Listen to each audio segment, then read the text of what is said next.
What's going on? This is the Saturday Down South podcast. I am Connor O'Gara.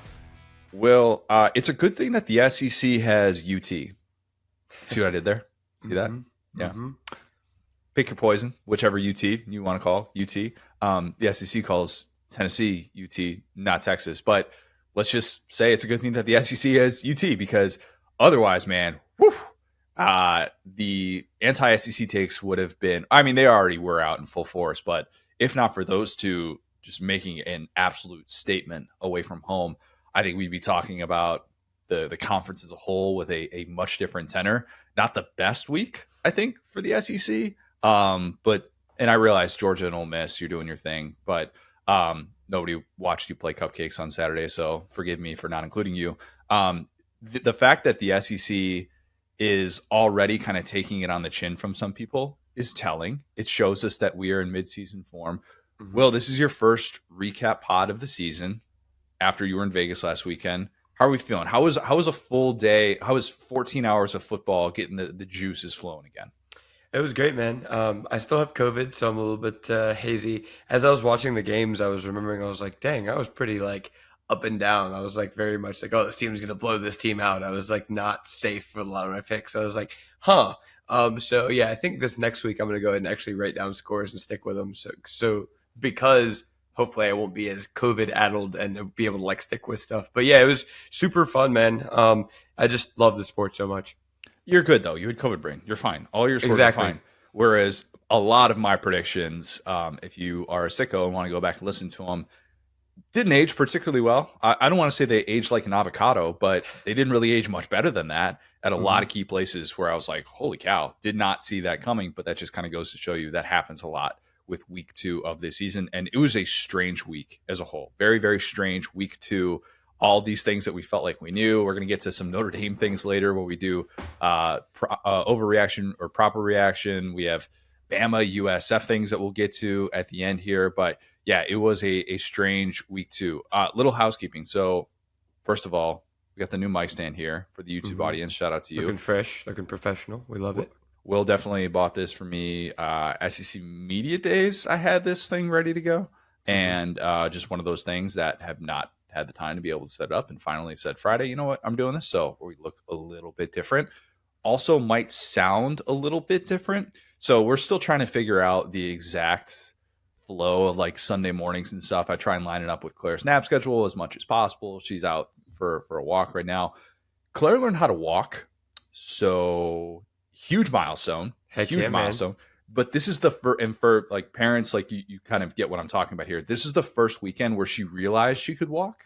So she's been all over the place. She's been traveling. She really is. There's a whole world out there that she is trying to explore and trying to see one step at a time. And she just might. She absolutely might. So if you hear a 16-month-old baby in the background, a little bit of grace. I'll do the best I can to try and make sure that noise is kept to a minimum. But week 2, let's get into it, Will. Let's start with Texas and Michigan because, look, if we're looking for an SEC brag set, if the Cannells of the world are like, hey, you know what, SEC's terrible, 5-6 against core 4 teams so far through 2 weeks. That's my stat, not his. All you have to do is say, look, DK, there's only one core 4 team who has a road victory against an AP top 10 team, and that is Texas. I actually kind of hate that because it excludes Northern Illinois. Future lad of the week, by the way, Northern Illinois. Having said that, what a statement win that was for Sark and the Longhorns in Ann Arbor. Went into Michigan and just bullied the team that's been doing a whole lot of bullying the last couple of years. It is a very different era. I think Michigan fans who went into that game thinking we're still going to be just fine. It's still Michigan. It's the tradition that we have with this coaching staff. We're going to be just fine. I know it's a lot of new pieces, but not to worry. Nope. First Michigan loss in front of their home fans, so that's excluding 2020, since 2019 against Ohio State. Wow. Justin Fields was the last quarterback to go into Ann Arbor and win a game. Probably equally deflating for Michigan fans compared to this. Speaking of Ohio State, Will, I don't know if you caught this. Sometimes I tune out some of the pregame conversation because it's a good opportunity for those of us that watch like a million of these games. It's a good opportunity to like go and do other stuff. You're like, all right, I'm going to go is where I got to go to the bathroom. I got to go, get something to drink, whatever. Mhm. I like Joel Klatt a lot. I really do. But But I do think he dips into the canal water a little bit too much at times. That's a lot of DK mentions. DK is great too. But for the most part, I think if you're just talking about game analysis, in game, show me something that me, the viewer at home, can actually take from watching you, provide insight. I think he does a great job at that, strictly that. But he said before the game that the thinking was that Texas would be like the Ohio State teams that Michigan has been beating, and that the Wolverines would try and show that they're more physical. I hated that take when he said it. I hated that take in the middle of the second quarter. I hated that take so much by the end of the game. And I think even if you're a Michigan fan, you looked at that and went, wow, Texas just took our soul. They took our lifeblood. That was both sides of the ball, by the way. Didn't matter that Texas didn't have your boy Bo Davis anymore. Didn't matter that they didn't have Sweat. They didn't have Murphy. Those guys looked awesome up front. Michigan couldn't run the ball. Michigan could not run the football. Longest and run that's of the all day. they can do, famously. So if they can't do that, they're out of luck. One-dimensional offense that had zero dimensions working in its favor. Longest run of the day was 12 yards. They let up 82 sack-adjusted rushing yards, 3.7 yards per carry. And again, this was supposed to be their MO. And instead, they ran into this Texas defensive line that, has some new pieces on there, but still, Alfred Collins is a guy that they were expecting to do big things coming back, and so far he looks the part. Trey Moore was a big-time transfer coming over from UTSA. And then the freshman, Colin Simmons, that guy looked like a man possessed. He's not exactly at Dylan Stewart levels just yet. We're going to get to Dylan Stewart a little bit later, South Carolina fans. But, man, they showed the world that if you have a two-quarterback system, you have a no-quarterback system. Mm-hmm. It was terrible. It was absolutely terrible. Like, they both got picked off. Like, those Michigan quarterbacks had no rhythm whatsoever. 58 minutes without a touchdown in that one. And on the other side of the ball, how about this? That Michigan defensive line is the strength of their team with Mason Graham. And they're a group that is going to need to win that battle up front if they're going to have any chance whatsoever at the playoff. Texas didn't let up one sack. And that's thanks in large part to how stinking good Quinn Ewers was. Everything he did at Bama last year, he did at Michigan in this game this year. Because, look, I'll agree with you. Even though I am very much in the pro Ewers camp, I think he's one of the nation's best quarterbacks. I don't think he does any one thing better than anyone else in college football. Is that fair? Like, I think we agree on that point, right? Yeah, no, I think he's just like a well-rounded, solid player. But like the off-platform throws that he makes, he has gotten so good at that. And it used to be, look at the arm talent with those off-platform throws. This is truly special. That's kind of what first made me, went back when he was 16, 17 years old, go, this kid is very, very different. But now that he's put it together with the poise, like go ask an Auburn fan what it's like to have a quarterback that keeps his eyes up downfield instead of just nice. Yeah. Or Kentucky fans, like what that's like. You just saw it. And when it just feels like when the moment is big, he just kind of lives for it. And it's call it the clutch gene, whatever you want to call it, man. He was awesome. When Jaden Blue went down in that game and he limps to the sideline, Texas fans are like, oh gosh, this is bad. We already know 2 scholarship running backs get hurt in camp, CJ Baxter being one of them. And it was like Ewers said, oh, okay, no big deal. I'm actually going to get better right now. And Jaden Blue fortunately ends up returning, and he catches a little swing pass that he beats Michigan defenders to the pylon, shows some nice burst being able to do that. But I thought Texas just played a championship level game on the road. And two things can be true at the same time, because I know these are going to be popular takeaways from this. One is that Michigan is going to endure a legitimate regression coming off of a championship season. There was, in my opinion, zero doubt going into this one, and there is obviously a whole lot of confirmation that Michigan is due for a step back. And at the same time, I think that even if Michigan is still an 8-4 team, which that's kind of where I think they're heading this year, I don't think they make the playoff. Perhaps like the only smart prediction that I made, by the way, was that Michigan or whoever lost this game would not compete for a national title. Michigan will not compete for a national title. But the other side is that Texas checks some very important boxes to be able to win like that. And it doesn't mean that Texas is destined to win a national championship because they beat a very young and experienced Michigan team. But the perceived weaknesses that we talk about, like with the pass catchers, all that turnover. Sark talked about the depth. You don't have Xavier Worthy. You don't have AD Mitchell anymore. What's it going to look like? Those guys were awesome. The defensive line looked darn good. And if anything, we're kind of seeing a three-headed rushing attack blossom behind a quarterback that's getting better and better. It doesn't mean that they can, they can withstand every injury that comes up, but they just looked the part in every single way. And I think Texas is a legitimate national title contender and not the team that lost, wait for it, 14 non-conference games from 2010 to 2022. Goodness. Yeah, no, I'm right there with you, man. It just goes to show how Texas is built, right? Like you talked about the line play.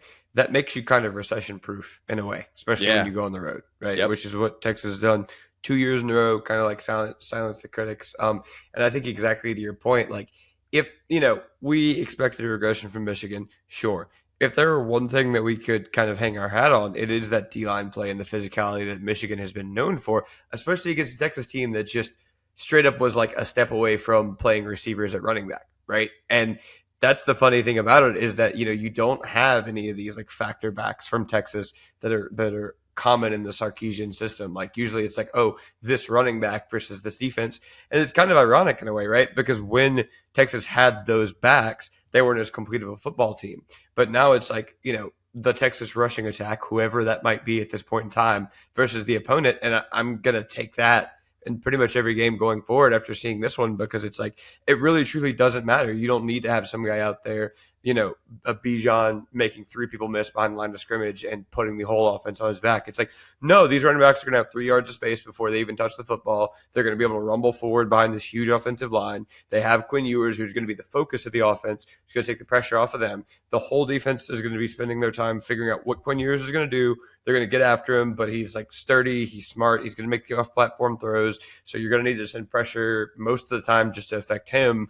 And even when you do that, it's not really going to help your run game or your run defense. So, yeah, I think this is just one team bullying another team. And I think that that's crazy when you think about Texas and the fact that, it should be a lot bigger of a hurdle for Texas to be as good as they were last year than Michigan, right? And I mean, this looked like one of the Michigan teams from before the COVID era. And this is exactly what we used to see when Michigan was losing to Dan Mullen, when Michigan was this soft team that would show up and their alumni would be taking over the town. They'd bring 1 million fans with 6 pieces of gear each. They would show up to the game, get punched in the mouth, and then go home. And then they would just look like losers. And it's like this Michigan team has no excuse to get pushed around the way they did. Sure, if Quinn Ewers has 400 passing yards, you take that. But, like, this was certainly, I mean, like, the way that Loveland fumbled was weird. The way that, like, they just looked like they had not been there before. They looked like the lights were too bright. And this is a team coming off of a national title. So I don't know where you find answers there, because it's like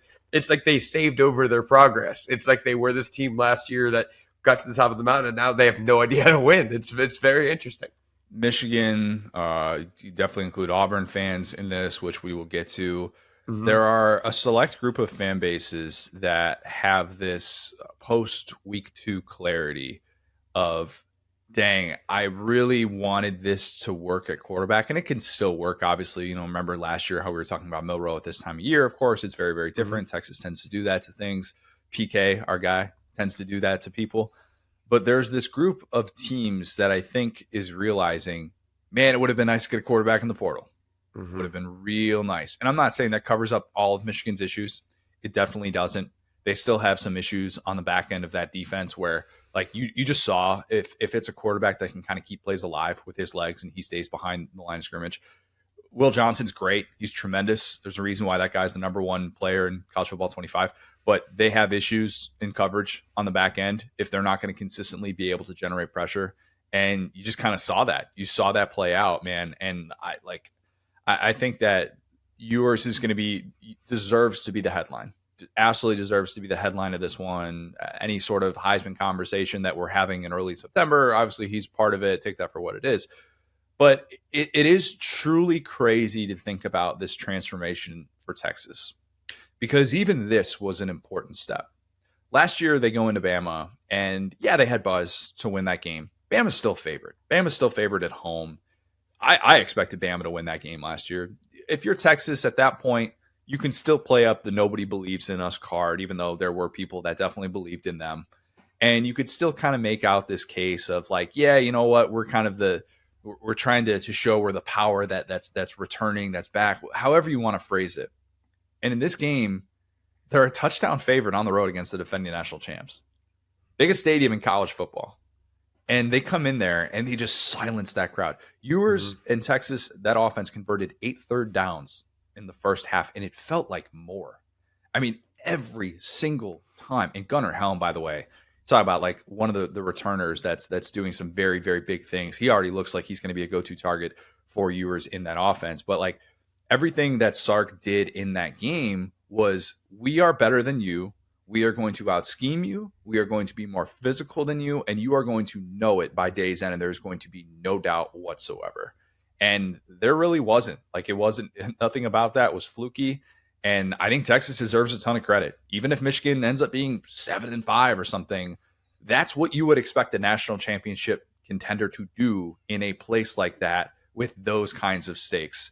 So even if you want to kind of discredit Texas, I'd say try and look at the bigger picture, man. Those are the types of games that you need to be able to have if you're going to be one of these teams that's in the national championship conversation. Connor, for the second year in a row, Texas becomes the first team to fully legitimize itself with a big road win. Yep. Are we ready to say it yet? Is Texas back? I'm closer there than look. I predicted Texas to go 12-0 in the regular season, so right. I predicted that Texas would indeed be back. Texas was predicted in my playoff projections to have the 5 seed, which don't go back and look at my playoff projections. You don't need to see that. You just don't do that to yourself or to me specifically. I'm not going to go there just yet. I'm not going to go there just yet because if Texas goes 8-4 against the schedule, misses the playoff, and we see this window with Ewers close, I think we're having a very different conversation. Florida State is a good reminder of why championship windows are a little bit more precious than perceived. So I won't go there just yet, but man, every box they're just checking, and there's no more poking fun at Texas anymore for losing in September to Maryland or BYU. Like, they are so far removed from that. It's crazy. And to me, this game was just a really good indication of it. Texas is, any sort of top tier in the SEC, like they are there with Georgia. It's Texas and Georgia, and in my opinion, everybody else. Maybe Ole Miss is going to join that conversation. Maybe Bama's going to have better days. Maybe Mizzou's going to have really good days, really good start for that defense. But I think Ole Miss is there. I think after last year, Ole Miss is there in that. It has, but like, their non-conference is not going to be the sign to me that shows that they are worthy of being part of that just yet. Of like that tier one, because if we're talking about tier one, we're including Georgia in that. Right? And do we think Ole Miss and Georgia are in the same tier? Just maybe they can be. Maybe they play a good competitive down to the wire game. But I think that I would just reserve Texas and Georgia for that right now. Makes sense. All right, let's go on to another team that's knocking on the door of tier one. Tennessee. Will. Wow, man, they smoked those boys. Whoa, golly, I regret saying that NC State would cover. I fully expected to come on here and lead with a Nico take, but I won't do that because I feel like it would be slightly disrespectful to do so. Not disrespectful to Nico, but I'm going to instead lead with an apology here. I need to apologize to Tim Banks and this Tennessee defense. I do. Many apologies from me today. It was a very introspective week too. All offseason, I thought about the turnover that they were having in that secondary, 5 new pieces there. And you can like look across college football and be like, oh yeah, that guy was on Tennessee last year. Oh yeah, that guy was on Tennessee last year.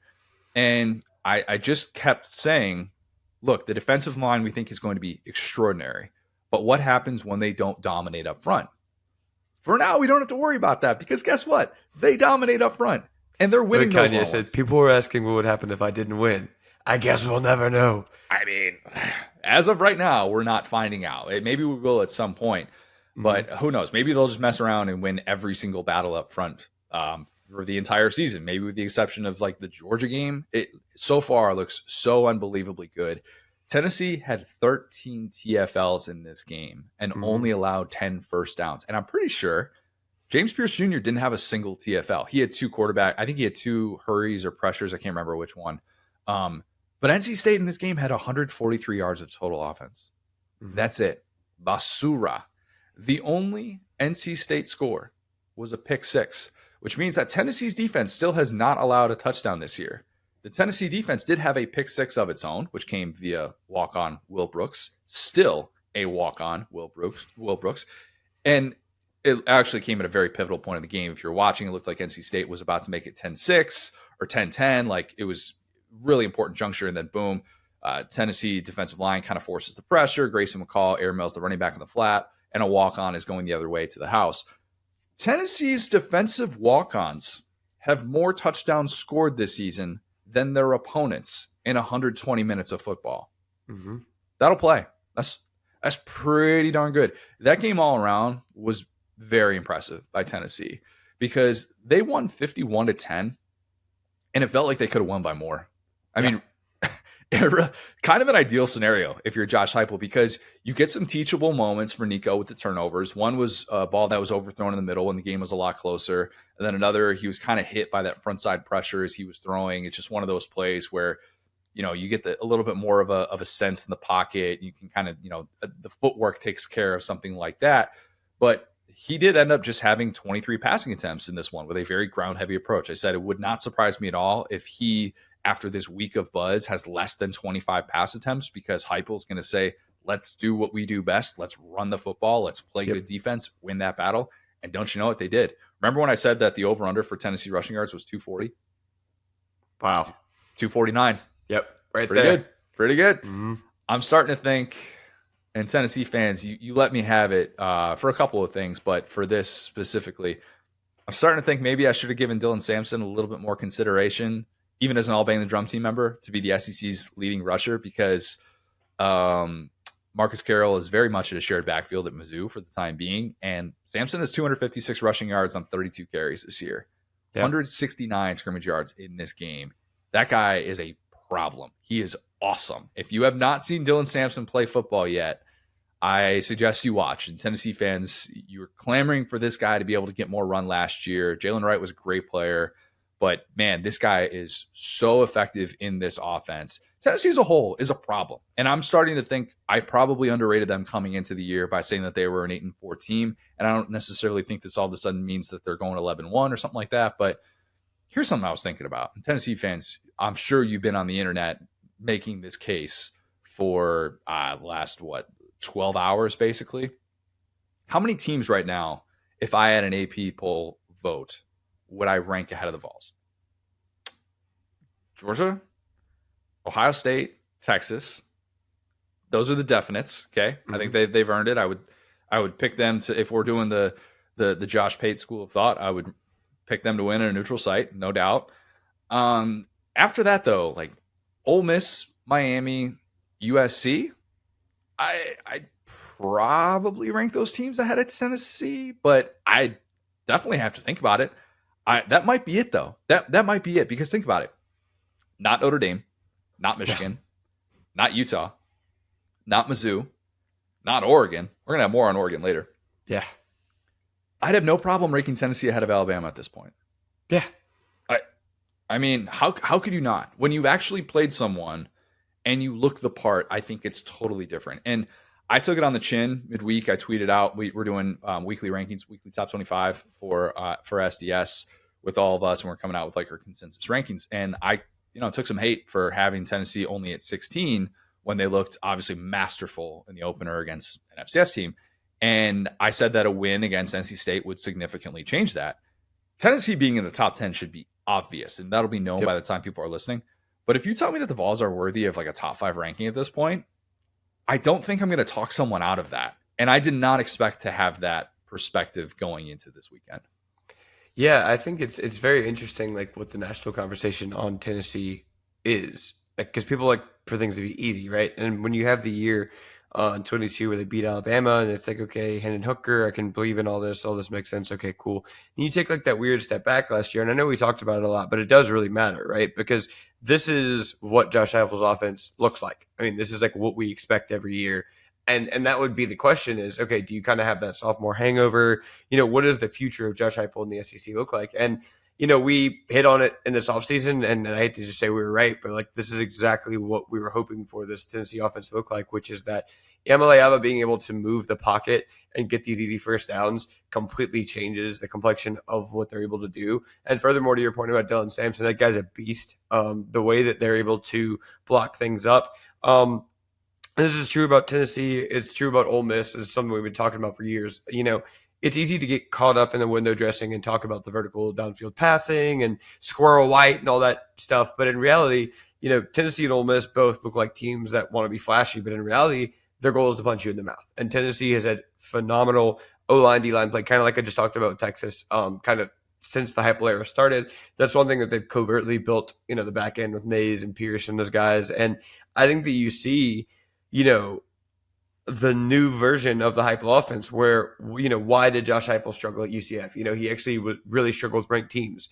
He struggled with teams that were more talented than them. Well, why is that? Well, once you get off of the scripted plays, this offense kind of starts to flap in the wind. Why do you change that? Well, you bring in dudes, and they got some dudes, right? They got some dudes that make it so hard to get Tennessee off schedule. And that's what we saw last year is like, okay, if this offense gets off schedule, it can be a problem. If you take a negative play, if you take a penalty, if you're looking at second 15 and you're not able to run the ball, or you're counting on those downfield passes to hit versus having them be a bonus. And I think that's what we saw against NC State. I mean, you saw an NC State offense that was basically content to just chunk the ball down the field 3 and 4 yards at a time. And Tennessee's defense was just sitting there like a pack of wolves, just waiting for them to make a mistake. When Grayson McCall fumbled, it was OV every time they pounced on the football. And it was just a team that was playing within themselves and confident. And I think that, now that we're seeing year 2, 3 of these teams like, Texas, Mizzou, Ole Miss, Tennessee, teams that are kind of doing things that we haven't seen in the modern era with their logo on their chest. And it's not having to get yourselves up and kind of do the meme where the guy's looking at himself in the mirror, pointing at himself like, you are a big team. Don't go out there and puke on your shoes. And it's like, no, this is the expected result. This is what I expected Tennessee to do to NC State because they're a better football team. They're more talented.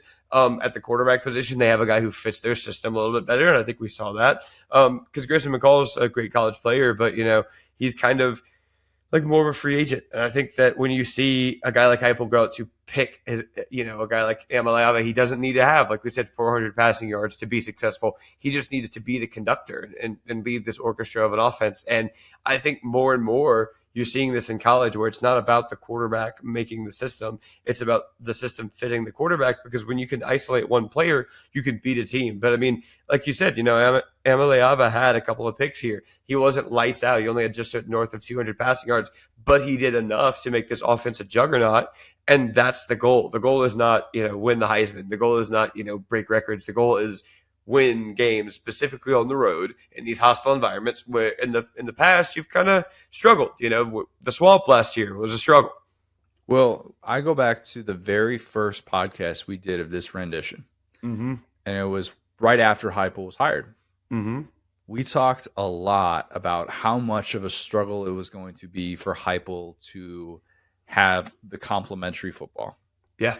To have a defense that didn't look like it hated the offensive side of the ball, and how that was going to be a major challenge in this conference, and that you were really going to have to get guys that understood you're going to be on the field probably more than the vast majority of units in college football. You're going to need to have depth. And if you don't have depth and if you don't develop, you're going to get exposed and you're going to put bad film out there. And that is not an easy thing to say, I think, to a lot of guys. And by having the coordinator continuity that they do with Tim Banks, you're seeing it up front.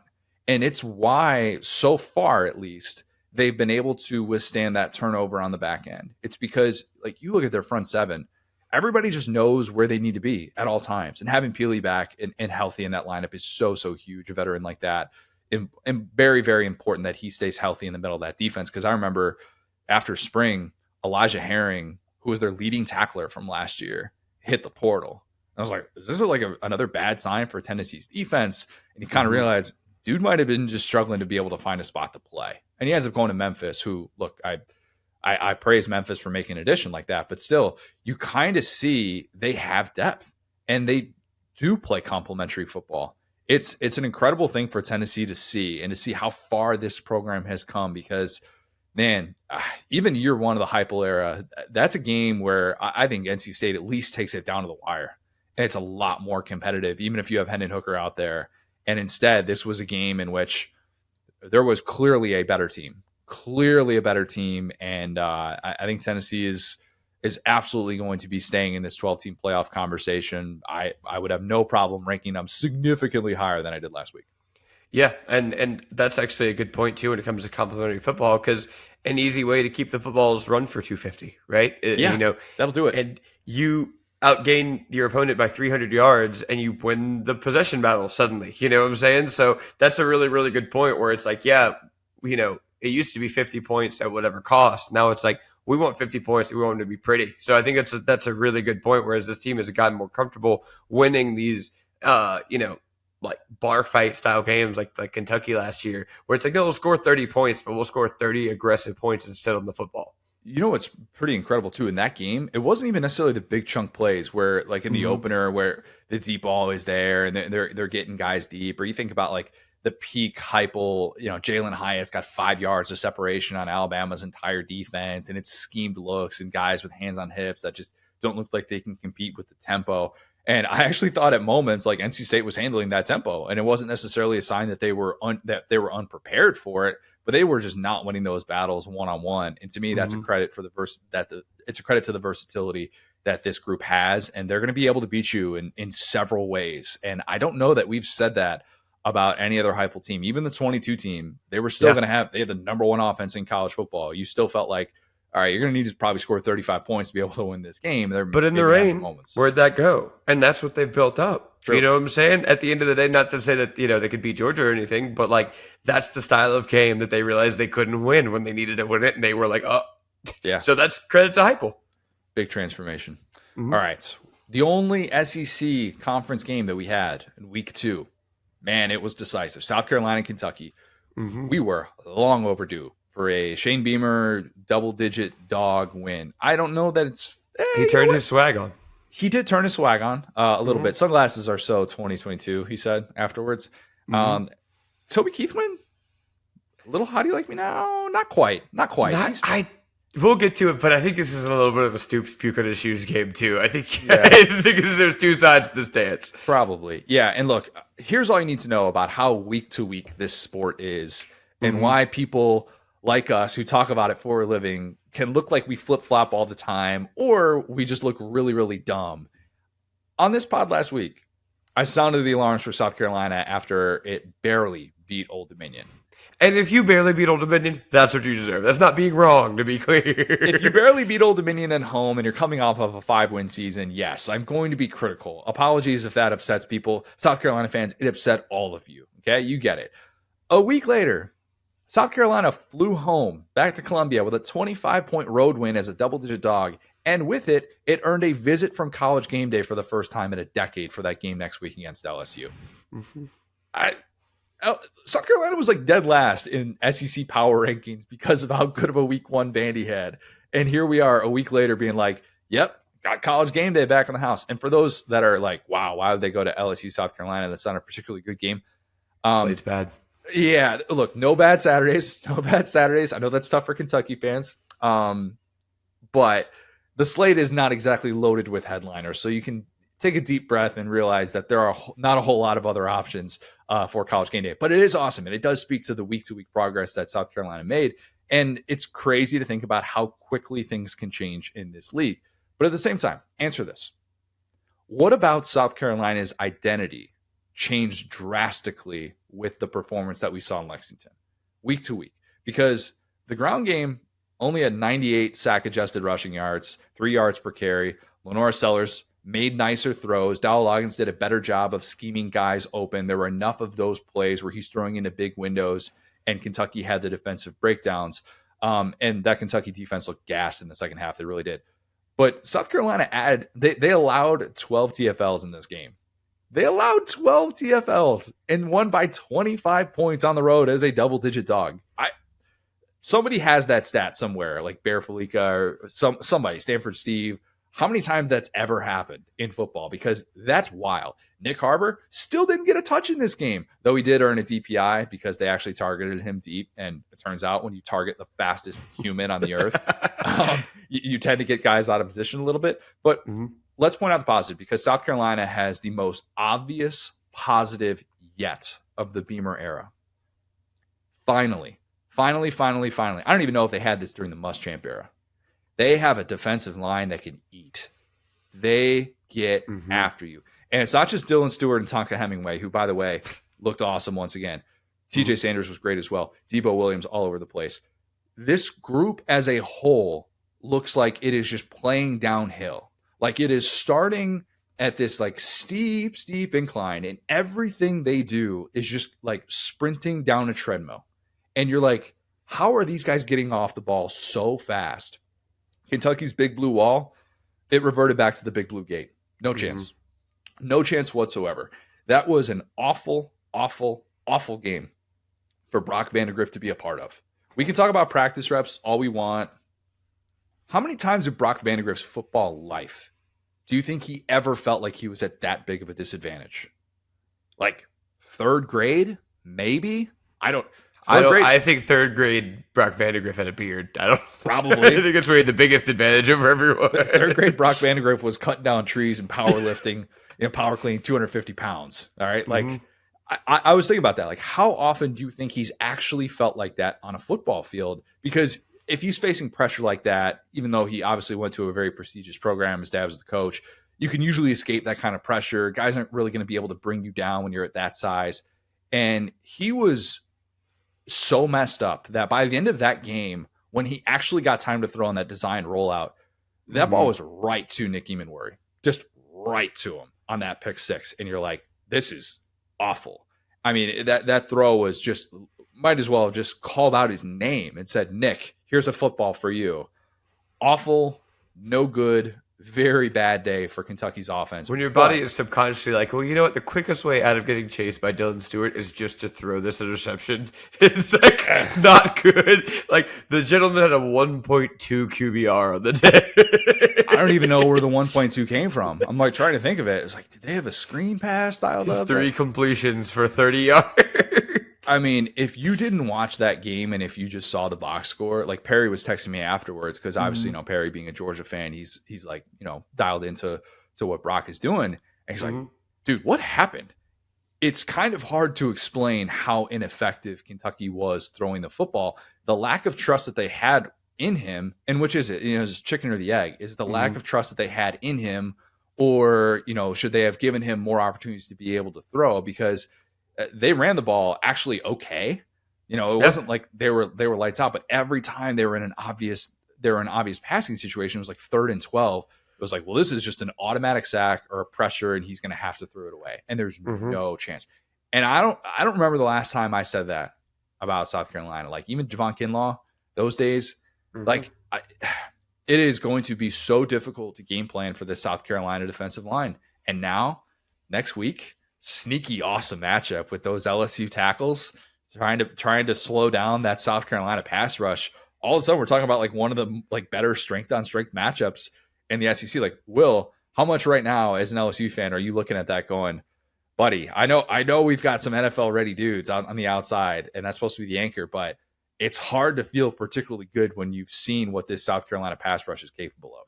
Yeah, it's the same deal, right? It's like, LSU's best running back was John Emery, who tore his ACL. So, like, they are not going to have a factor back or a guy who can make people miss. So, yeah, to answer your question, I hope they just kind of take some duct tape and put it firmly on Will Campbell's mouth before this game, so he doesn't feel like, oh, we're about to go 10 rounds with these guys. This is going to be a heavyweight fight. No, no, just keep the false starts down. Yeah, that would be a win for LSU. That place is going to be rocking, as Beamer said. High noon, that kickoff will be. But yeah, I mean, it's kind of wild to think that South Carolina and Kentucky has turned into this one-sided matchup.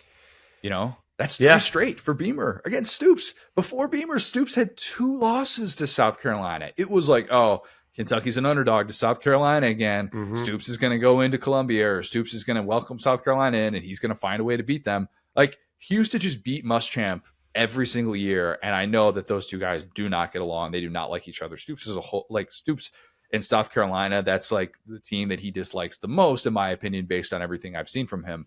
But man, Beamer has just totally taken that. And I wish I'd listened to my preseason prediction when I said that South Carolina would go into Lexington, because I just think Beamer knows how to game plan against Stoops, and he's shown that he's been able to do that. Not to cold take Matt Jones on the this is the path to 9-3 for Kentucky thing, but it took us 2 weeks to realize that not everybody is going to be part of the playoff conversations moving forward. Huge win for South Carolina. Huge win, and definitely shows that they are not going to be a doormat in the SEC this year. Yeah. I mean, really love, kind of that bounce back mentality. Dow Loggins, you have avoided my wrath for an additional week. He did.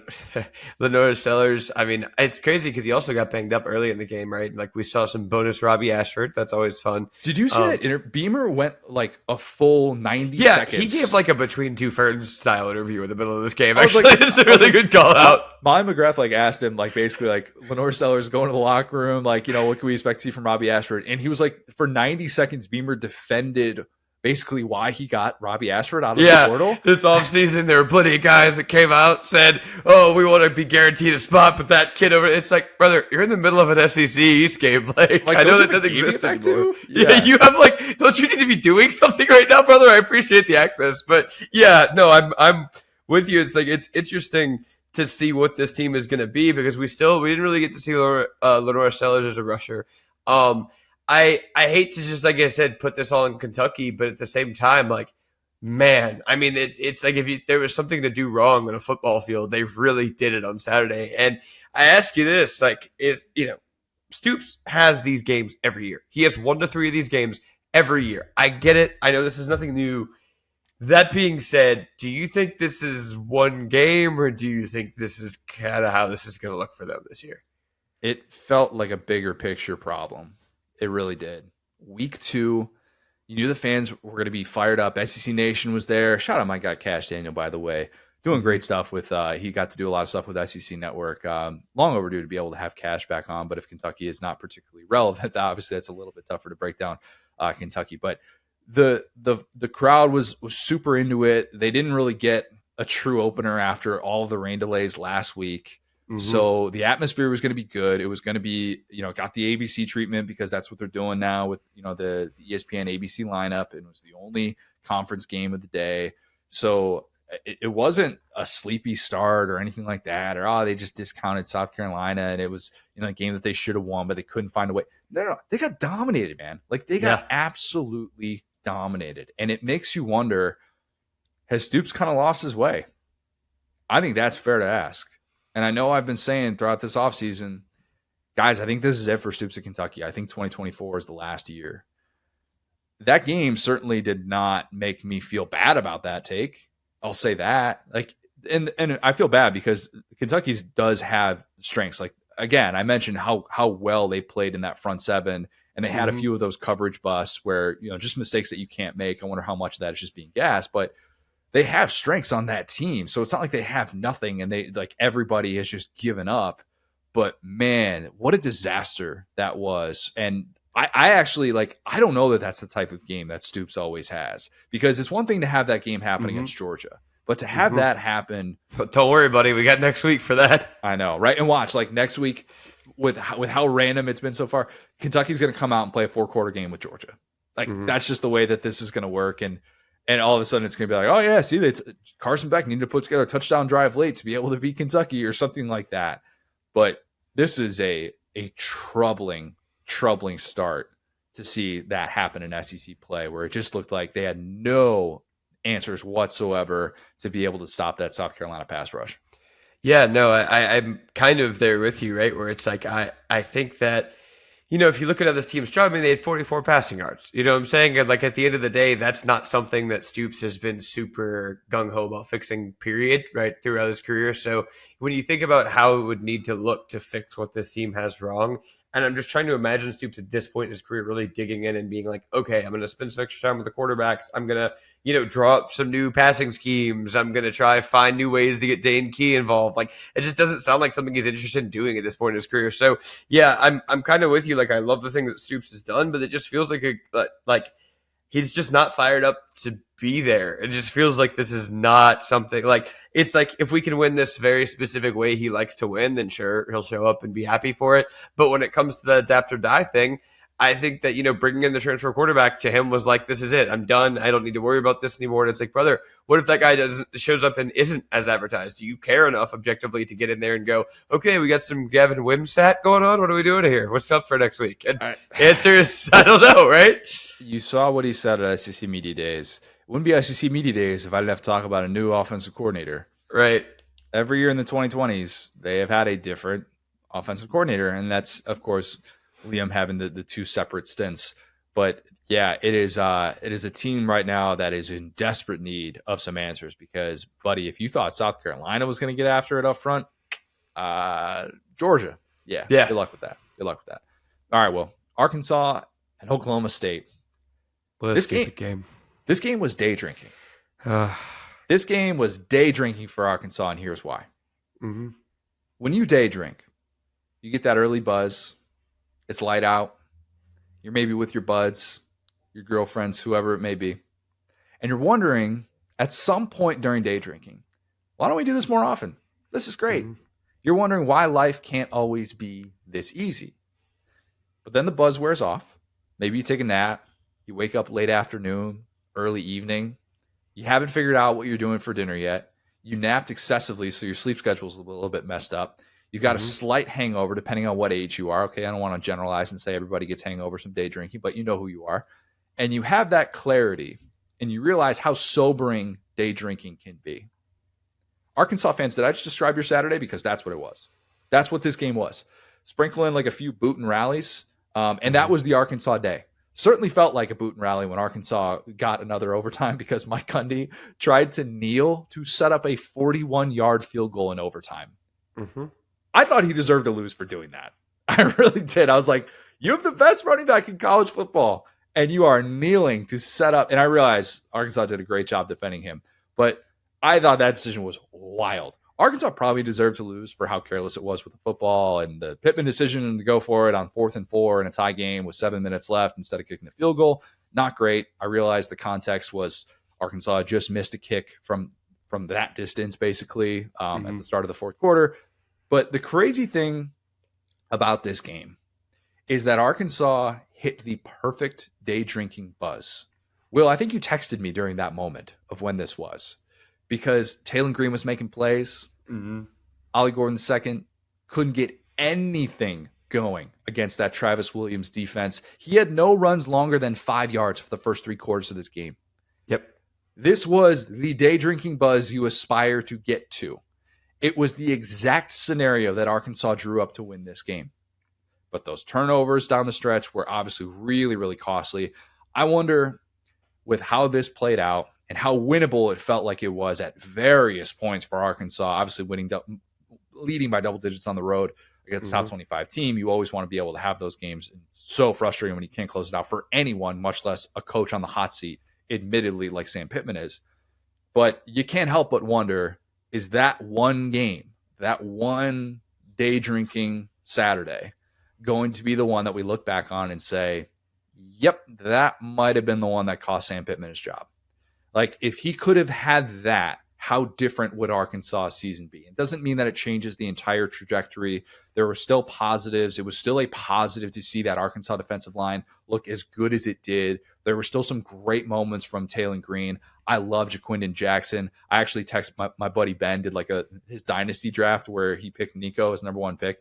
His first running back, I told him, I'm like, Jaquindon Jackson coming over from Utah. He's a guy that I should have talked about probably more in the preseason, but I'm like, go after him in this offense. It's going to be fun to watch, and he's been really good. He was dealing with cramps throughout the day. But, like, Arkansas actually has an identity. Has positives. And still, you look at the way this game played out and the context of the last couple of years with Pittman losing all of these one-score games, and you're like, man, when is this going to change? What am I going to do for dinner? I have a headache. this sucks. Yeah, I love that. I mean, I'll say it's as simple as this. Arkansas's receivers look like they were day drinking. I don't understand how. Man, we talked about this in the preseason, and it's like as much as we like Taylor Green, as much as we like Jackson, as much as we like Bobby Has Petrino. yeah. Honestly, at this point, it's like someone. Well, Has is not the problem. That's the thing. Has had a beautiful catch. Like I'm not even specifically talking to him, but it's these other guys, right? You know what I'm saying? It's like this was the thing kind of stopping us from getting over the hump. And it's like, look, with Taylor Green, like you're gonna have some plays where he like thinks the running back is coming the wrong way and like almost fumbles, and I get that. But then there are going to be these plays that he just throws the ball in this beautiful arcing rope, and you got to catch it. Like I know it's shocking if you play at Arkansas to see a ball exactly be right there and not be a little bit off. I get that, but like man, you can't let those chances get away. And I felt like we saw that over and over again as the game kind of went down the stretch. Guys getting hit in the chest, guys like just not exactly being on the same page.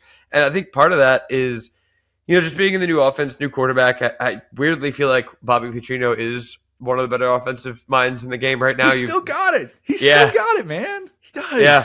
You've radicalized me there. I really do think he's a great offensive mind. And like the fact that's why they were able to get up so early in Oklahoma State. But then when the pressure got there, it's like, and that's what Sam Pittman's teams used to be, was a team that would punch you in the mouth and just never take the foot off the gas. And now they've kind of gotten a little bit, scared, bashful, whatever it would be. They're just kind of like, ooh, I don't know what's going to happen. So, yeah, I don't know. It's disappointing to have a team, you're in double overtime and you lose by 8 points. It's like, how do you reconcile that when you're winning all day? It's like, I think I've picked Oklahoma State to win but not cover, but then, win by 8 points. It's, so at the end of the day, I think, the final score, it's kind of like the inverse of the Bama game, right? The final score isn't really going to tell the story here, but at the same time, Arkansas put itself in a position to have that final score. So you're only as good as what the scoreboard says. So yeah, at the end of the day, like I saw lots of good things. I'm not backing off of my hopium for Arkansas's offense, but I totally get what you're saying here, which is that, like we said in the preview, it's like how many teams is Arkansas going to be more talented than? Very few. And so this is one of the teams where you're able to get them on the run. You're able to start pushing them around a little bit. And then in the end, dude, that quarterback for Oklahoma State, oh dude, my God. Alan Bowman, I've been saying this forever. He plays 500, the game 500 with his receivers. He's just like, I get points for how high I throw this, correct? That's the way that this works. Yeah. The finger guns that he did at the entire Arkansas bench. Oh my gosh, bro. That was just such a sickos committee moment to do that after you're setting up like the what was it? Yeah, because that was when they were about to take the lead, I think it was, and they get deep into Arkansas territory and they show the replay. It's like it was like the Kyron Lacey thing all over again. You're like, you just can't. Except Kyron Lacey is a heck of a football player. This dude threw an absolute, like it looked like the throw that Milton had when he got hit by Watson. Like Inya was playing in the background. He was getting hit. It was an absolute duck. And this dude somehow comes down with it. And then you look at the quarterback and he's like, hey, doing like the worst finger guns I've ever seen in my life. And it's like, brother, do you think that was you? Like to be that guy. Golly. Yeah, that game was wild. Absolutely wild. Arkansas fans, I think there will be some positive moments ahead because you're doing a lot of those things that you hoped were going to be on the table for you in the preseason. But the fact that we're talking about this team still struggling in these one-score games, man, those leads, those opportunities, they are precious and they can be very, very fleeting. All right, let's talk Cal and Auburn. Hand up. Hand all the way up here. I like to take accountability. There are a lot of people that do shows like this that have zero accountability whatsoever. They've never been wrong about a take in their life. Congratulations to them. I am not one of those people. I like to admit when I'm wrong. Hand all the way up. I was wrong, dead wrong, to say that Payton Thorne would be the SEC's most improved player and that this game specifically would show that year-to-year transformation. Took way too long to get to those 9 completions, by the way. Golly, was I wrong. So wrong. The only thing that I was right about with this game was when he got the ball on the final possession, I said at Lauren, well, the only way that this ends is with another Payton Thorne pick. And I could almost barely get those words out before he was just throwing it right at a Cal defender. I don't even think he had a targeted receiver on that play. He was just like, you know what, I'm done. I got nothing left. You guys figured me out. I should probably not be doing this at this high of a level. I don't belong on this stage. It was so bad. This is a guy that, look, I understand the situation in front of him wasn't great with the right side of that Auburn offensive line. They're dealing with injuries, whatever. They couldn't really protect him. This is a guy that is entering year 4 as a college starting quarterback. He has played way too much football to look that bad on his home field against a team that boarded a plane and flew 2,500 miles with a bunch of 3-stars. And they did that to him. No excuse. Absolutely no excuse for Payton Thorne's performance. It wasn't just him, but the fact that that felt, dare I say, even worse than 2023 was telling. I mean, it felt like we were watching the New Mexico State game all over again. That's what this game felt like. Thorne was so lost that at one point they were trying to speed up the tempo because they were trailing late, because that's what happens when you turn the football over 5 times. And he didn't realize that Cam Coleman had gotten banged up, and Coleman tries to take himself out, but he can't because they're trying to run the tempo. And then Thorne looks his way at the line of scrimmage like, oh, I got Cam Coleman single coverage. Maybe Cam Coleman should have been more demonstrative and just not run a route on this play. But instead, he kind of haphazardly runs this route, and Thorne throws him up this ball in single coverage that he just has no chance of getting whatsoever, and it's picked off. Bad. Just bad in every possible way. And look, I'm not going to do the thing that Anthony Schwartz did on Twitter. I'm not just going to blame this on Brian Harsin, okay? We can't do that. We cannot keep doing that because, yes, there are elements of the Harsin regime that still probably linger, most notably at the line of scrimmage. I acknowledge that. But you cannot blame Brian Harsin for the fact that Hugh Freeze publicly, very publicly said that paying 7 figures for a transfer portal quarterback was not worth it, and that he believed in year 2 of Payton Thorne in this system. You cannot blame Brian Harsin for that decision. So I went back and I thought about the quarterbacks that Auburn could have had in the portal. All right, I lied. I just thought about what Cam Ward would look like in an Auburn uniform. And think about this. If Auburn fans, let's just say Auburn fans, and the program as a whole, the collective, everyone associated with Auburn, if they could have gone in December, and I said to them, I'm going to give you a crystal ball. You're going to be able to look 2 weeks into the college football season. You're going to see what Cam Ward's doing. You're going to see what Payton Thorne's doing. How much do you think they would have been willing to pay for Cam Ward? Because I think that number is like $3 million. Yeah. Way more than just barely getting into 7 figures. Okay? It might be Hank Brown time. It already might be Hank Brown time. Hank Brown. Though, knowing Thorne, he's probably going to light up New Mexico. Not New Mexico State, so different. No, I was about to say, different. Knowing... different. Totally different. Maybe he's going to beat Arkansas, although I don't really know if he's going to be able to fare well against that defensive line. And maybe he's going to convince Hugh Freeze that he deserves to be the guy. I don't know. Hugh Freeze loves Payton Thorne, clearly. Right. And Payton Thorne has done a masterclass of convincing coaches that he deserves to come back after dreadful performances. But, I mean, goodness gracious. That was so bad, Will. It was so unbelievably bad. No defending it. Yeah, well, there's lots of defending it. But I think, this is on me, right? Because No, it's not. No, it's not. Do not blame yourself. No, I'm blaming listen, myself. I took my hater hat off. I had not seen anything but Basura from Payton Thorne, and I thought to myself, I'm going to listen to everyone. They're going to figure this out. And I blinked at the last moment. I always thought this guy was, not great. We'll just put it that way.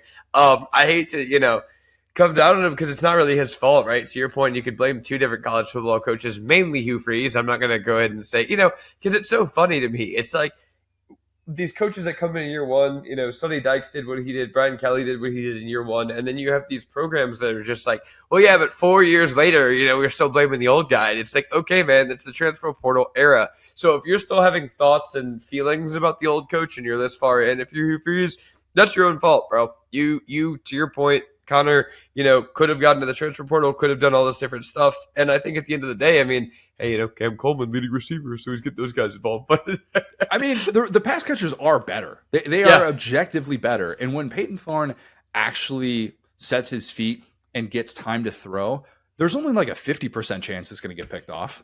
Someone's catching it. That's the thing.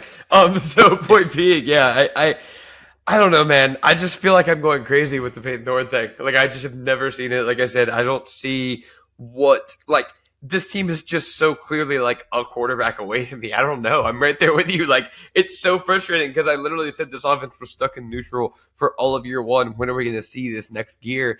And by bringing back Payton Thorne, basically that was a cosign of like, yeah, this guy is that gear. We just couldn't get it out of him last year. And now it's like, are we looking at a second lost season from Auburn, which is so disappointing? Like, here's the deal. I'm just going to be real about this. When you bring in a guy like Hugh Freeze, right, to an extent, right, LSU bringing in Brian Kelly, like not exactly the same, but a lot of the same sentiments of, oh, you're choosing, winning over morality. Well, you better win. Because then the conversations start to get pretty awkward, right? Then you got Hugh Freeze's daughter defending him on Twitter with a "You Are My Sunshine" suit and all this different stuff. And it's like, look, we knew what the deal was here. All right. We knew that you were coming to town to win football games. You do not need to convince me that this is going to be anything that it hasn't been. You do not need to convince me all this stuff about you being this great person, whatever. You're here to win football games. When you can't do that, right? And when Bobby Petrino is still lighting up scoreboards, it's kind of a problem because it's not about all the other off the field stuff. It becomes about on the field. And now you go, well, we took all these risks. We paid all this money. We dealt with all this public scrutiny. And we're sitting here watching Payton Thorne throw 4 picks against California. If Brian Harsin had lost like that, by doubling down on a quarterback, by taking more control of the offense, doing the things that Hugh Freeze did, doubling down on a quarterback who struggled mightily. Yep. What would the conversations be about Brian Harsin right now in week 2 of his year 2? What would those conversations be? And why are we nicer to Hugh Freeze? That's kind of my point. Is it's like you're seeing Brian Harsin here. So why is it like why do we have a worse taste in our mouth with Brian Harsin than Hugh Freeze? Because you're getting the same result. It's because Hugh Freeze has actually had success in the SEC. That's what it is. That's what it comes down to. You're success. right, but it was 10 years ago. Yes, correct. No, there's no doubt about it. And if this offense doesn't turn around, there is no denying that Hugh Freeze will be on the hot seat entering year 3. No denying. I think he survives year 2. I mean, I'm not going to go that far. I'm not going to say that this game means that he's not going to survive the end of the season and that they're going to be 2-0 with each of their last 2 head coaches, but troubling. Like, that's the type of game that can just totally deflate a fan base over 8 months. And I feel so stupid for having a take in December and then just slowly getting away from it the more I listened. And it's not to say that everybody who we've had talk about that improvement on the show was wrong. Justin Hokanson and Cole Kubelek and these guys, Brian Stoltz, like these guys do tremendous work. And I bet even they were watching on Saturday going like, just what Neil said. I feel duped. I feel like everything we've been told is just been kind of a lie because that was not it. All right. This was definitely a candidate to be the most embarrassing performance, not just in SEC, but all of college football. But Notre Dame definitely took that title running away. Oklahoma and Houston, man, this was terrible. I'm going to get to something Bama related in a second because I think there are people like, oh, Bama was even worse. This was a near disaster. Oklahoma was a 30-point favorite in this game. 30-point favorite. I think we can look at Houston and kind of forget with the logo. Oh, yeah, everything is like maybe this is a little bit of a closer game. Houston's in the Big 12 now. They've had some fun offenses. It's like, yeah, well, it's year 1 coach that got beat by 20 points to UNLV last week. So Oklahoma, as a 30-point favorite, allowed Houston to have a last-ditch drive to try and win it.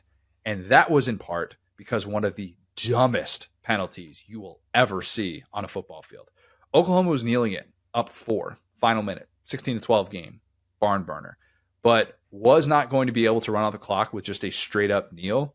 So Jackson Arnold had to do the thing where he moved around for a second, which always brings on the hit that offensive linemen get riled up about. Like 99% of the time that happens on those plays.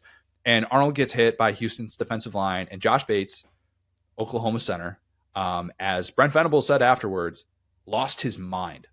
He takes off his helmet, and he's yelling as he's being separated from Houston. And then he gets flagged for unsportsmanlike conduct. Yeah. Not only does that stop the clock, but it means that Oklahoma, instead of just running around and then kneeling it to, or like, going down to be able to end, let the rest of the time run off, they instead have to punt the football back, and Houston gets it with 29 seconds left.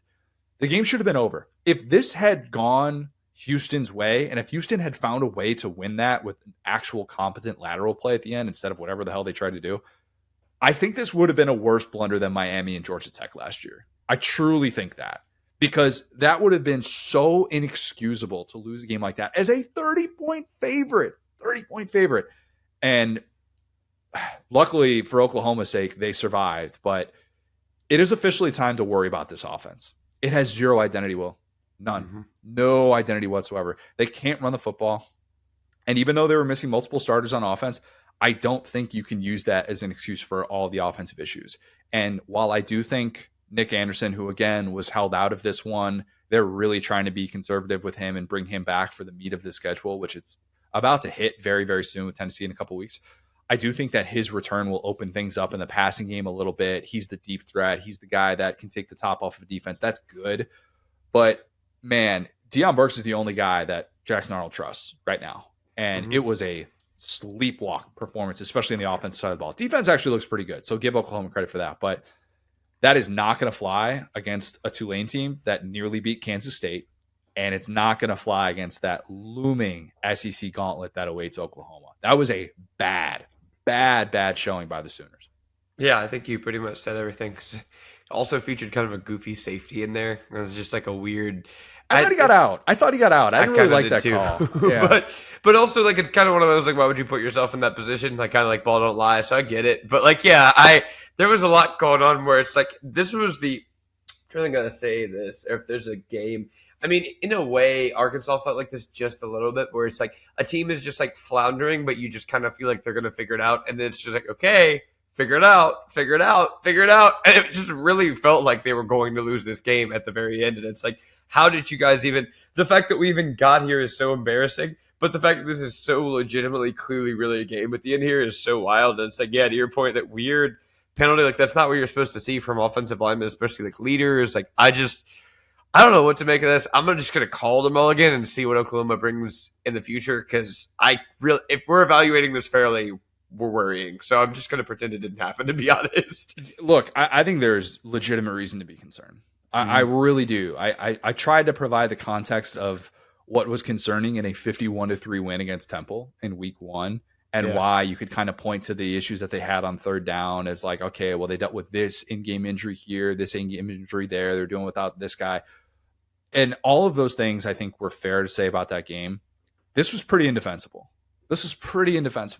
And Seth Luttrell, a guy that I took in our coordinator draft, needs to do a better job of being able to get some of these high percentage throws to the outside and get some of these opportunities where you can get your quarterback into a rhythm. He doesn't. Jackson Arnold does not look like he's getting into any sort of rhythm right now, which is troubling. We talk about how easy it looks for Nico all the time, and how he just always looks like he's in rhythm. Like no matter what the down and distance is, it's like he's just always kind of that cool guy. He seems very within the flow of the offense, going through his progressions, all these different things. And Arnold does not have that yet. He's taking the SAT out there. I never actually took the SAT. I only took the ACT. Yeah, isn't that weird? Yeah. No, I thought that was a Southern thing to just take the ACT. But yeah, he just looks uncomfy, man. He just looks like he's like a pop quiz has just hit him in the 0 period. Dude, I'll tell you what, they got to get figured out against Tulane, because that Tennessee defense. Tulane's going to be mad, man. Tulane kind of got cooked. They had the opposite happen where it looked like they had a touchdown that like wasn't a touchdown. So yeah, they had two sides of the same safety basically. So yeah, if they don't get it for Tulane, that could be a problem. Could be a problem. All right, let's close with this one before we get to some overreaction versus proper reaction. Mississippi State and Arizona State. Mm-hmm. This game ended up being Pac-12 after dark, just like we said. Unlike what we said, Mississippi State. Well, unlike what I said, Mississippi State did not win this football game. Arizona State was in total control, Will. Total control. Mississippi State's defense did not have a pulse. It was 27-3 at the break. It was 30-3 late in the third quarter. It was one of those games where I'm starting to do like my wrap up stuff, like big takeaways I do for the SEC. Shameless plug, started on South.com and like putting podcast notes together, and you're kind of like, you're like, all right, I can put this kind of on in the background while I lock into what I'm doing here. And you're like, that's another defensive stop for Mississippi State. Oh, they went down the field and scored. Okay, they did it again. All right. Oh, wow. That just made it a one-touchdown game.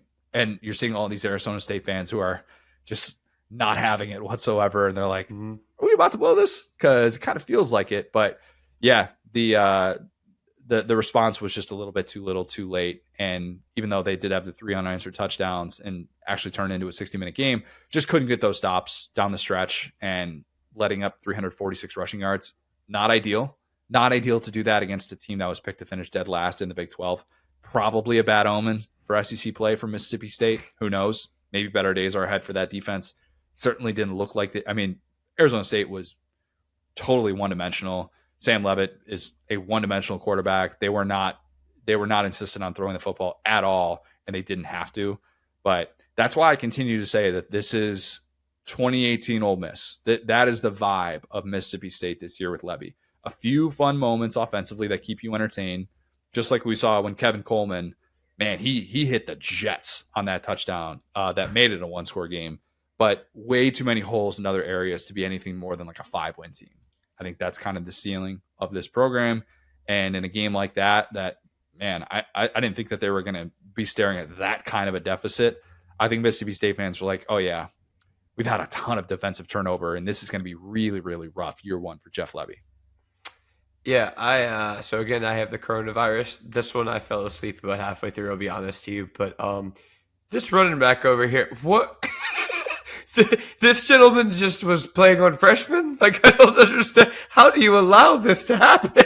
He had like a slide at the end too, where he like could have probably gone into the end zone and scored, or at least like maybe his only angle was getting out of bounds, but he did like the cerebral thing of like sliding with 1:50 left after a long run. So he was that dialed in. Yeah, this run defense, buddy, they're going to have some issues. They just are. They don't have the dudes. They don't have the dudes up front, and that's fine. Again, that was never the goal for this Mississippi State team. And I want that to be very, very clear, because there are probably not going to be a ton of great moments in SEC play.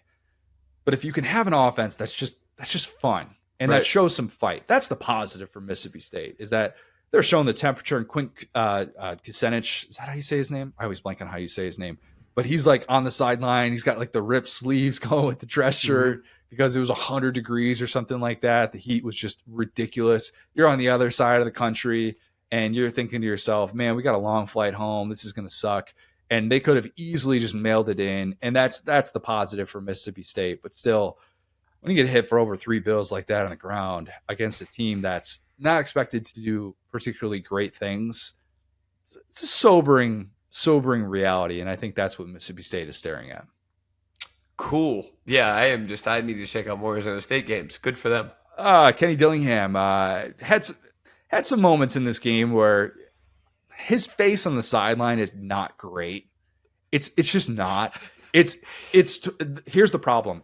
I could see that guy blowing this game face, and that you never want to have that as a head coach. And some guys have it more than others. I thought Gundy had it in spades on Saturday, although he was just the one trailing in that one. But Kenny Dillingham definitely has.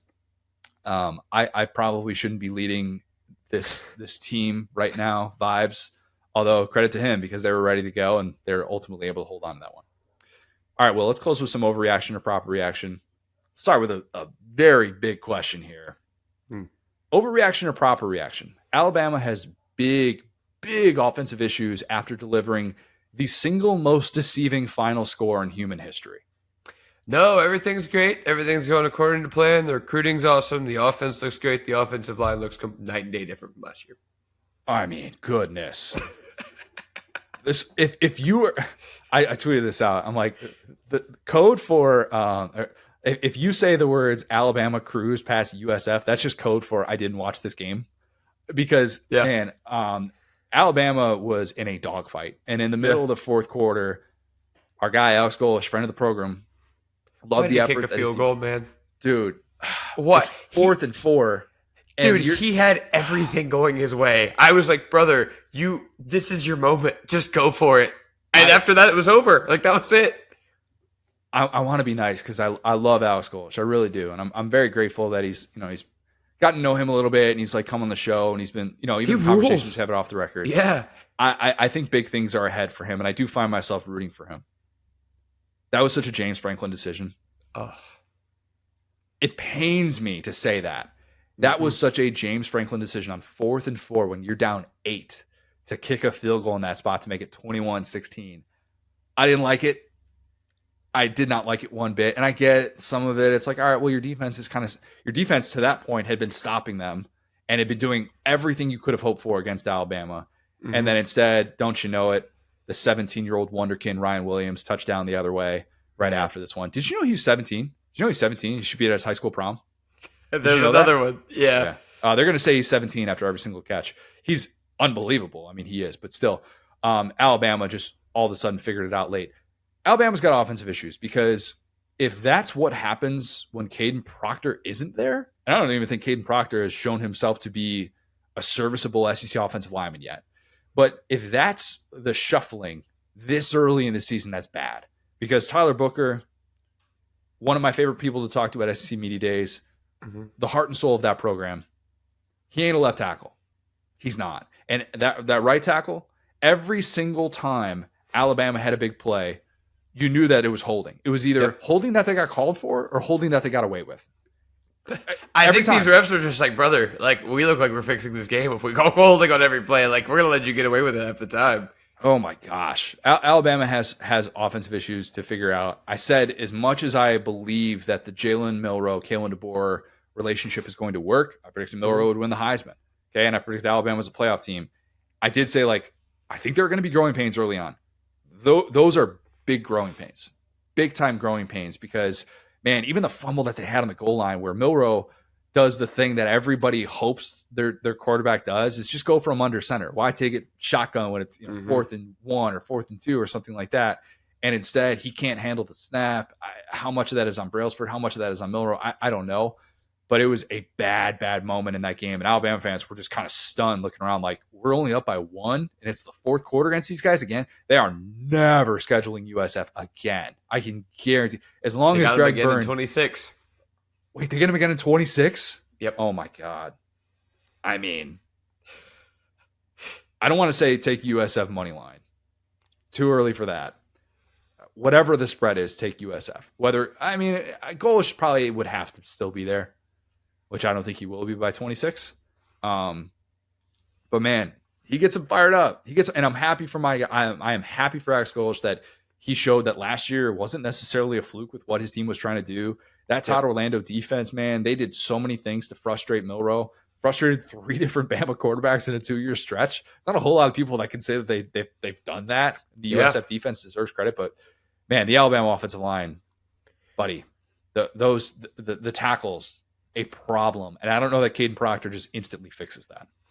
Yeah, it's fascinating, man. And I think at the end of the day, you got Milroe who feels like an instant offense, right? I don't know why it's taken people so long. I mean, we've seen Bill O'Brien and going all the way back, like all these different offensive minds look at him and not exactly. It's like, bro, this guy's a fire hydrant. Just get him on the run and tell him to make one read and take off. And when this team can't get an easy first down, for some reason, it just infuriates me because it's like, guys, Milroe is that guy. Like, you don't have to do it. Like, to your point about like the under center thing, it's like, if you just run a play for Jalen Milroe, it's gonna work. Like, I don't know why we've taken all these different ways to just delay. Like, against I know LSU's defense was not good last year, but the way they used him on 3rd down last year against LSU was so perfect. Where it's like, okay, you're gonna rumble forward, and we're gonna make the other team tackle you.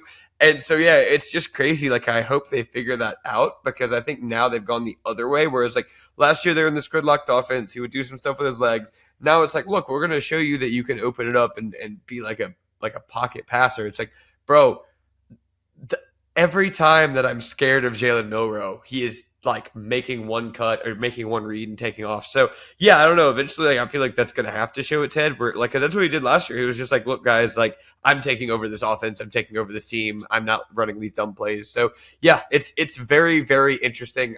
My conspiracy theory about Alabama's talent remains true. Do you think that? Because this is what I was thinking is as those plays just weren't necessarily there in the offense. Mm-hmm. Is Kalen DeBoer and Nick Sheridan, are those guys, and I realize Nick Sheridan wasn't the primary play caller at Washington, and that was Ryan Grubb. Do you think they're still transitioning away from Michael Penix of trying to protect the quarterback, trying to not put him in those spots, and they are forgetting the asset that they have in Milroe and understanding that ideally you don't want to run your quarterback 15 times against USF. If you're going to be playing a 16, 17 game season, you do not want him to take these kinds of hits early on in early September when you're trying to establish these other elements of your offense. How much of that is still, though, man, our last guy did not need that. And we are still figuring out those moments in which, okay, we need to stop testing out this offense. We need to go win a football game. We need to go pick up a third down. We need to be able to just say, go make a play. And I love the fact that Milroe kind of kept his eyes downfield. I think it was Prentice or Bernard who had the touchdown on that ball that he just zipped in there. But that was like a nice show of growth, in my opinion, in those spots. And there are going to be those little moments here or there, but clearly, whatever you want to call it, there is still a figuring out process with all of that and finding a way to make this work. Yeah, I think you're right on the money there. And yeah, to your point, I mean, the offense got better after this game last year. I truly don't think they ever figured it out. I mean, that final play of the season last year pretty much encapsulates it. That was just duct tape on top of duct tape on top of Band-Aid. And yeah, I think you're exactly right. I think that, if you have a quarterback that can't move and that you're scared of protecting him, then you transition to a guy like Milroe who is just made of concrete. It's hard to not have the yips because, every year that when Penix could finish a year, they were awesome. So it was that was our biggest that was their biggest priority was keeping him healthy. Whereas now it's hey man, sometimes you're just in a 13-14 game with USF. Sometimes you just need to run your quarterback. That's just what it is. Pretending like you're not just makes it worse. Yeah. All right, let's end with a couple with a few here. All right, overreaction or proper reaction. Billy has no choice but to start DJ Lagway after he was brilliant. Here we are again, man. This is Anthony Richardson 2.0, isn't it? I'm going to say it's an overreaction because Billy still has a choice, and that's kind of the problem. I mean, Lagway. He's starting Mertz. He's starting Mertz when Mertz comes back. I don't know how many. Starting Mertz. I'll be stunned if he starts Lagway. I'll never say never, but I think Billy truly looks at what Lagway's doing and going, man, that's going to be awesome next year or the year after that. I guess next year because this is his last year of eligibility. He's can't wait to see that busted out in 2025 after I get a year 4 totally. The throw that he made, stepping up in the pocket, where it wasn't a jump throw, but he kind of threw out of rhythm, and the arm strength and how on target that was on the right side. I was watching that live and just going, that's silly. I don't care who you're playing against. Again, like we talked about with Nico, some of these throws would be ridiculous against air. And DJ, the numbers that he put up were insane. Obviously, it was a favorable matchup. I still feel like we're going to see Graham Mertz when he's healthy. Now he's still in concussion protocol. We saw Billy afterwards say, DJ's going to be involved. That's going to be the plan. Florida fans, don't get your hopes up that all of a sudden changed Billy's mind. I don't think he watched him play against an FCS team, as brilliant as he looked, and thought, now I need to turn to this guy and I need to just put all my eggs in that basket. I know what you said, but it's just so funny how similar this is to Anthony Richardson. It's just, we've done all of this before, and if you play him too early, you do what you do with Anthony Richardson, you kind of break him a little bit. So, Unfortunately, guys, the best thing that could happen is that guy could sit on the bench because you don't want Billy Napier to be your head coach. So at the end of the day, you want to keep that guy as far away from the field as possible. But then you lose Lagway. That's the issue. Because Lagway committed to Florida because of Billy. I know that's a very, very odd thing to think about with the conversations we're having about Lagway compared to the conversations that we're having about Napier. Right. But that is 100% the case. It is so true that he put his faith in Billy Napier. And I'm not saying that it automatically means that you're not going to keep DJ Lagway if you fire Billy Napier. Okay, crazier things have happened. But there is a reason why he bought in to his system, his vision, the timeline, all of it. And that is going to be, in this era, a big conversation piece if Billy gets fired. Again, they win this game. They beat Samford going away, which, look, a few years ago, certain Dan Mullen, can't say that he beat Samford going away. But so I guess that's one thing that Billy's got on Mullen. God, this is so funny. Anyway, moving on. All right, how about overreaction or proper reaction? Oregon is fraudulent. Proper reaction. Struggled in the trenches. Boise State, down to the wire, man. Down to the wire. Not great. After struggling against Idaho, proper reaction. Okay, then let's end with this one because this one's a little bit more intriguing. Notre Dame's playoff path should end with that loss to Northern Illinois. It should. I mean, will it? I kind of think it's a proper reaction. Mm-hmm. I'm looking at the rest of that schedule going, and even if they went out, that stench will linger. Mm-hmm. Linger. And I mean, think about how differently we're looking at that schedule now as you lose to Northern Illinois. Oh my God. I mean, if they lose, obviously, like the odds of Notre Dame now going 11-1 with that being their only loss with the offensive issues that they have. Riley Leonard was not particularly good at all in this game. Mm-hmm. I don't think we'll have to worry about that, but it's more of just a conversation piece. So I'm going to say proper reaction for that one. Yeah, I mean, I love, all the smart people of, the favorite podcast. I'm not going to call anybody out, but, you start. Andy and Ari, you know what? They got cold takes. I love Ari. Ari's a good dude. Look, I was right there with him. I said, like, how many teams would you put ahead of Notre Dame for their playoff path? Mm-hmm. Looked very favorable. I'm saying, all the people were going, oh, that Texas A&M game, that was a game they wouldn't win a couple of years ago. Oh my gosh, they went into College Station and did all this. Well, this is also a kind of game they wouldn't lose a couple of years ago. Okay, so yeah, maybe. Oh, we can finally win the big one. It's like Marcus Freeman is like, once you can get like 3 steps away and look at him, it's like, oh my gosh, I love this guy. But then you got to get that 3 steps away. It's so funny. It's like people are running to go give this guy all this credit, and then every year he has a game like this where it's like, wow, so you guys have lost to 2 Sun Belt teams, huh? That's crazy. Or MAC team, not Sun Belt, not Sun Belt. Northern Illinois is in the MAC. People forget that. Sorry, MAC teams. Yeah. We mustn't forget that. I've been to DeKalb many a time. Fun fact, my brother played for the DeKalb County Liners when he was playing summer baseball after his junior year of college, and I went to a lot of those games. I spit sunflower seeds on this turf that they had that I'm sure those seeds are still stuck in that turf somewhere. And they were holding Riley Leonard's cleats down. Dude, I would bring the biggest bag of seeds and just 20-year-old Connor did not care. Mm-hmm. No care whatsoever. So DeKalb, lovely place. Parts of my DNA all over DeKalb. Take that for however you want. All right, that'll do it. Week 2 in the books. Intriguing week it was. Wild, weird week in college football, as they always seem to be. Well, they just always seem to be. If you haven't, leave us a 5-star review. Subscribe to our YouTube channel where you can watch every single episode of the Saturday Down South podcast. Follow us on Twitter at the SDS Pod, at Set Down South, at CJ Guerra, at Go So Hard. Thanks, guys. Talk soon.